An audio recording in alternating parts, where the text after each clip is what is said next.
प्रभू येशू गीतरत्नाच्या पुस्तकात स्वतःची आणि मंडळीची तुलना करतो, जसे तो वर आहे आणि मंडळी वधू आणि दुसऱ्या क्षणी पत्नी आहे. मग अशी वेळ येत आहे जेव्हा मंडळी त्याच्या सोबत कायम स्वरूपी राहील.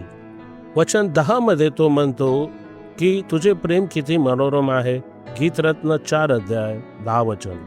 अगे भगिनी, इथे तो तिला आपली बहीण म्हणतो, माझी वधू, मग ती त्याची पत्नी होते. तुझे प्रेम द्राक्षरसाहून किती मधुर आहे आणि तुझ्या उठण्याचा वास सर्व सुगंधी द्रव्याहून अधिक मधुर आहे.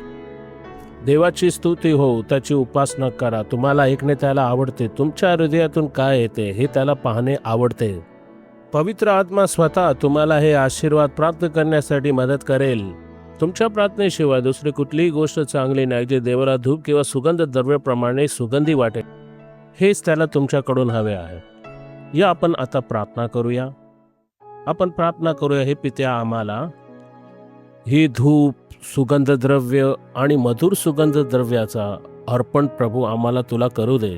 आणि संकटाच्या काळातही, कारण हे देवा तू आमच्या सोबत असतो, आम्हाला संघर्षाला सामोरे जावं लागत नाही. हे प्रभू, आमच्यासाठी तर केवळ अशी संधी असते ज्याने आम्ही दाखवतो की आम्ही तुझ्यावर प्रेम करतो. या व्यक्तीला विश्वासयोग्य राहण्यास आणि सातत्यपूर्ण उपासक बनण्यास मदत कर.